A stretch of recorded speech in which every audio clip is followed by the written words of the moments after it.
And I think it just shows how hard it is to talk about Oh, race-specific yes. issues or programs, and that naturally leads to a question about race consciousness. Yes. How does race consciousness Yes. affect your work?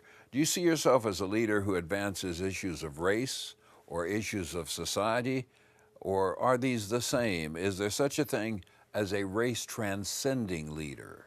I think it's silly to think that somebody's going to be race transcending in America. If one knows history, it is naive to think that anybody can be race transcending. That doesn't mean that one can't relate to all kinds of people. But the pink elephant in the room is Yeah. race. Make no, we cannot. Nobody can tell me that they can just not think about race ever. No, it just doesn't happen. Now, with that said, the theme for me is authenticity. I love my students of all races, and we can talk about all kinds of issues. This is a campus, more and more, that can talk about the sticky issues of the day.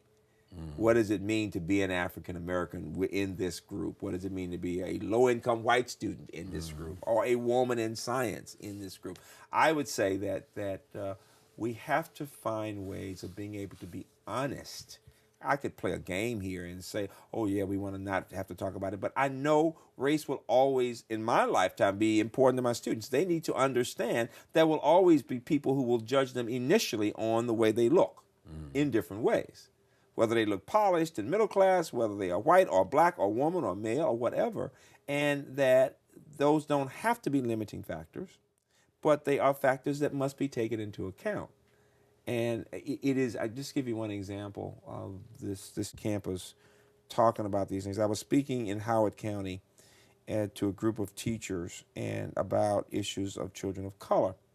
And we'd finished, and a young white woman got up and said, Dr. Hrabowski, you didn't mention the fact that we're all white in the room.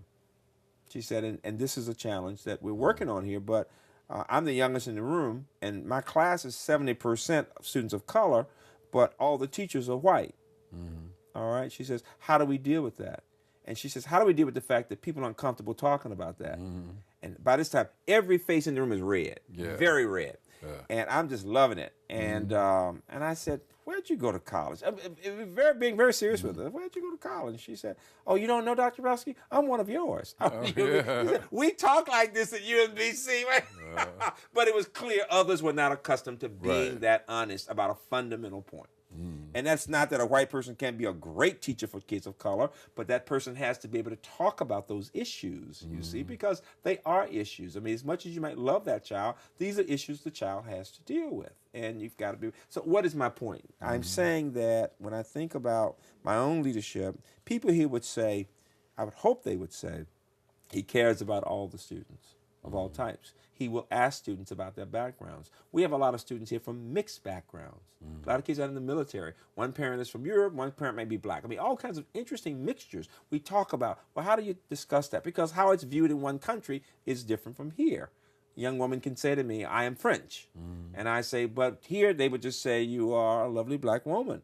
And she can say, but I don't like that. I don't want to be that, you know. Yeah. And we can discuss what that means. And so the fact is, we Americans have not learned how to talk with comfort about issues of race in mixed company. It seems to me that leaders of all races in our colleges and universities should feel some responsibility for setting a tone that will encourage people to say what they really think. I'm not interested in people simply telling me what's politically correct. You know, when a student wants to say, well, didn't you get that job because you were black?